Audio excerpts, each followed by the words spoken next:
আজকে আমি একটা রেসিপি দেখাবো কচু আর কাতলার তরকারি।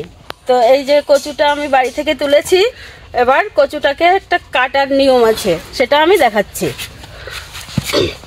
কচুটা প্রথমে মাঝখান থেকে চিড়ে নিলাম, এবার এর একটা ধার আছে, এই ধারটা পর্যন্ত এটাকে কেটে নিতে হবে। একটু মোটা মোটা করে ছাল ফেললে এতে গাল ধরে না। কচুটাকে আমি ছাল ফেলে দিচ্ছি। এবার আমার কচুটা পিস পিস করে কাটা প্রায় হয়ে এসেছে। এইটা কাটবা না? না, এটা তো আমার আবার লাগিয়ে দেবো, এটা থেকে আবার গাছ হবে। নতুন গাছ লাগানোর জন্য এটাকে আমি রেখে দিয়েছি। এবার আমি কলে এটাকে ধুতে যাব। এভাবে কচুতে হাত লাগানো লাগে না।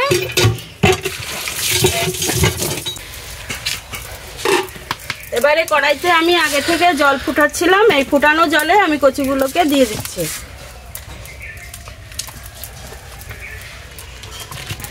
এবার এতে কিছুটা নুন দিয়ে আমি এটাকে সেদ্ধ করে নেব। কচুটা সিদ্ধ হতে একটু সময় লাগবে, তাই কিছুক্ষণ জাল হবে এটা। এবার খানিকক্ষণ বাদে আমি ঢাকনাটা তুলে দেখছি কচুটা কেমন সেদ্ধ হয়েছে। হ্যাঁ, প্রায় সেদ্ধ হয়ে এসেছে। এবার আমি কচুতে হলুদ দেব।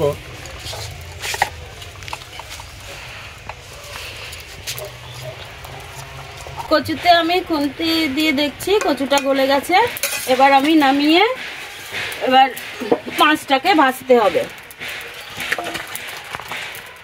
কড়াইটা একটু ধুয়ে ফেলি। এটা কপিস কাতলা মাছ, এতে এবার আমি নুন হলুদ মাখাবো।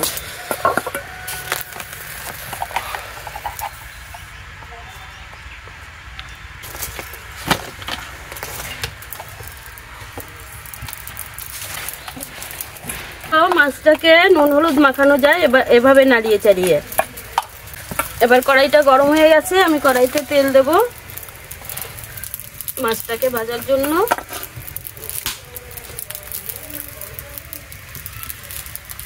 ওদিকে আমার শাশুড়ি মা জাল দিয়ে দিচ্ছে, আমাকে জাল দিতে হচ্ছে না। তেলটা দিয়ে দিলাম।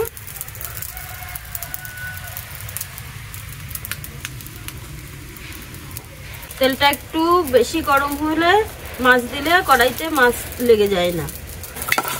তেলটা দিয়ে ধোয়া উঠবে, তখন আমি মাছটাকে তেলের উপর দিয়ে দেব।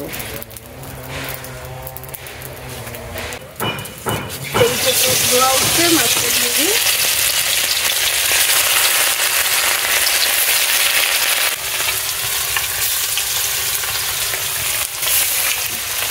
মাছটা ভাজা হচ্ছে, একটু কড়াইটা ঘুরিয়ে ঘুরিয়ে দিলে সব দিকে ভাজা ভালো হবে। এবার মাছটা এক পাশ ভাজা হয়ে গেছে, উল্টে দেব। এবার মাছটা ভাজা হয়ে গেছে, এবার আমি তুলে ফেলবো। মাছটা এক এক করে তুলে নিয়ে এবার আমি এই মাছ ভাজার তেলটার মধ্যে একটু জিরে ফোড়ন দেব আর দুটো তেজপাতা, এই 3টে এলাচকে আমি ফাটিয়ে, গোটা গরম মশলা একটু ফোড়নে দেব আর 1 চামচ মতো জিরে, দুটো তেজপাতা দিয়ে আমি ফোড়ন দিচ্ছি। এবার এর মধ্যে আমি আগে থেকে বেটে রেখেছি একটু কাঁচা লঙ্কার মধ্যে পাকা পাকা যে লঙ্কাটা, ওটা আমি বেটে রেখেছি, এটাকে আমি তুলে দেব। আর একটু জিরে বাটা, এটা তেলে কিছুটা একটু নেড়ে চেড়ে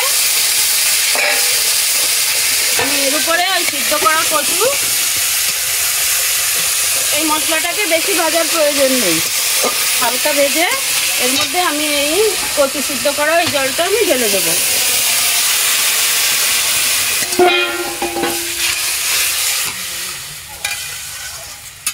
এই যে মশলাটা প্লেটে লেগে রয়েছে, এটাকে আমি জলে ধুয়ে দেবো।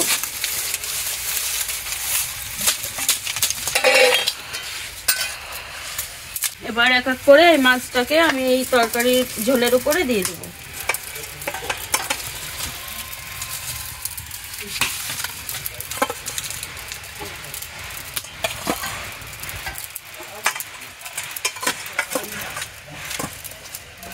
ঢেকে রাখি 10 মিনিট মতো।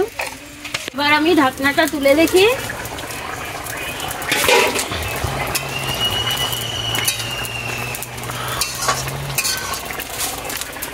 হ্যাঁ, কচুগুলো সুন্দর গলে গেছে। এবার তরকারিটাও হয়ে গেছে, আমি নামিয়ে ফেলছি।